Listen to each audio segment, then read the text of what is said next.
आज हम बेस के केमिकल रिएक्शन की बात करेंगे कि जब हम बेस को मेटल के साथ मेटल कार्बोनेट या मेटल हाइड्रोजन कार्बोनेट के साथ केमिकल रिएक्शन कराते हैं तो तब हमें क्या प्राप्त होता है।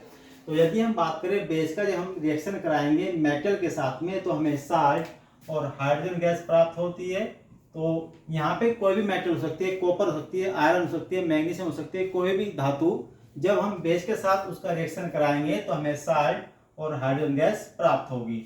यदि हम बेस का केमिकल रिएक्शन मेटल कार्बोनेट के साथ कराएं तो यहाँ पे बेस मेटल कार्बोनेट के साथ धातु कार्बोनेट के साथ कोई भी रिएक्शन नहीं करता है। यही कंडीशन लागू होती है जब बेस का रिएक्शन हम मेटल हाइड्रोजन कार्बोनेट के साथ कराएंगे तो तब भी वहां पे कोई केमिकल रिएक्शन नहीं होता। जैसे मेटल कार्बोनेट के साथ कोई रिएक्शन नहीं होता, ऐसे ही मेटल हाइड्रोजन कार्बोनेट के साथ भी बेस का कोई रिएक्शन नहीं होता है। यदि हम बात करें बेस के केमिकल रिएक्शन की एसिड के साथ में तो यहाँ हमें फिर से साल्ट और साथ ही साथ पानी जिसको हम कहते हैं H2O प्राप्त होता है। और जब हम बात करते हैं बेस के मेटल के साथ रिएक्शन की तो वहां पे हमें साल्ट और हाइड्रोजन गैस प्राप्त होती है। तो वहां मेटल है और यहाँ एसिड के साथ हमने इसको रिएक्ट कराया है।